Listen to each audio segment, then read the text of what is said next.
In 2000, one of the closest presidential elections in US history took place between then Vice President Al Gore and Texas Governor George Bush.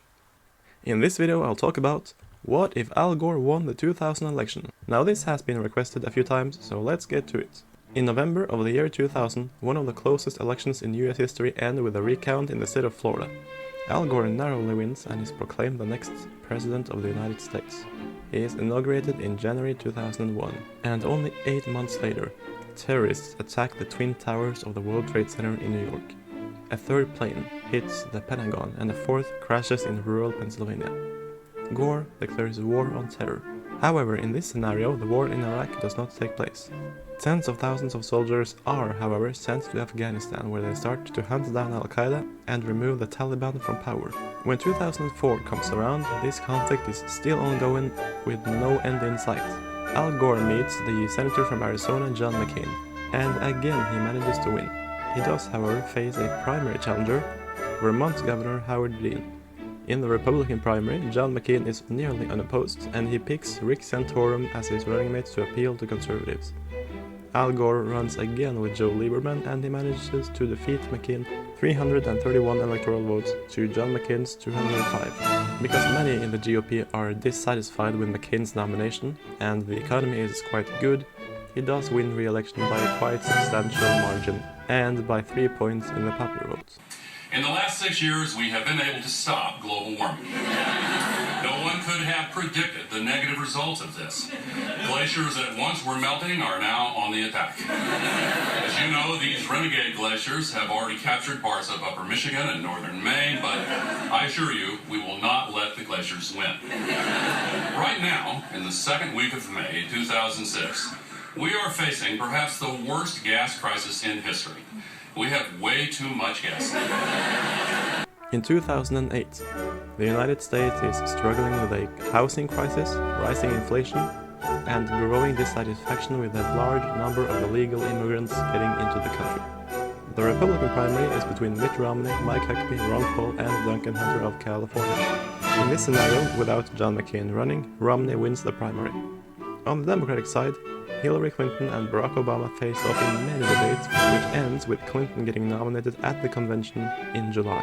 She picks the senator from Delaware, Joe Biden, to be her running mate, and Mitt Romney chooses the former governor of Florida, Jeb Bush, as his. In the end, he manages to win the important swing states of Florida, Ohio, and Pennsylvania, and takes it by a quite substantial margin.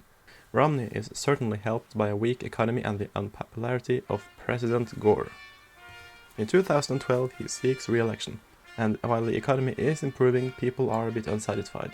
So when Romney can announce that the United States have just conducted an operation that killed Osama bin Laden, his popularity rises to an approval rating of 55%. Meanwhile, the median income is rising, and Romney's biggest concern is that he is facing a lot of scrutiny over bombing in Libya. He runs again with Jeb Bush as his running mate, and a very contentious Democratic primary is won by the senator from Virginia, Jim Webb. He chooses the Democratic governor of New York, Andrew Cuomo, as his running mate. In the end, Romney wins the election with 326 electoral votes to Jim Webb's 212. He wins the popular vote 51 to 47%. In 2016, the stage is again set for a Democratic wave. Republicans have now lost both the Senate and the House, and the Democratic candidate, Governor of New York, Andrew Cuomo, defeats several smaller contenders in the primary, including senators from the neighboring states of Vermont and New Jersey. In the Republican primary, Jeb Bush, the incumbent vice president, wins the nomination against several more conservative opponents, like Tea Party candidates Marco Rubio, Ted Cruz, and Rick Santorum. Cuomo chooses Michael Bennet as his running mate, and with the economy now again in a recession, Cuomo is able to win despite several allegations of sexual misconduct from former staffers.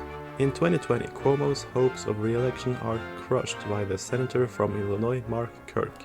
He defeats a bunch of Tea Party opponents in the primary and ends up winning the election against Cuomo by a quite substantial margin. This is the first official landslide since George Bush in 1988, and it is huge. Because the economy is still weak, there is a pandemic, there is stagflation and race riot, and Cuomo has even more allegations on him, Kirk, along with his running mate Pat Toomey, is able to win suburban voters by a whopping 17% margin against Cuomo. And today in 2021 Mark Kirk is the incumbent president.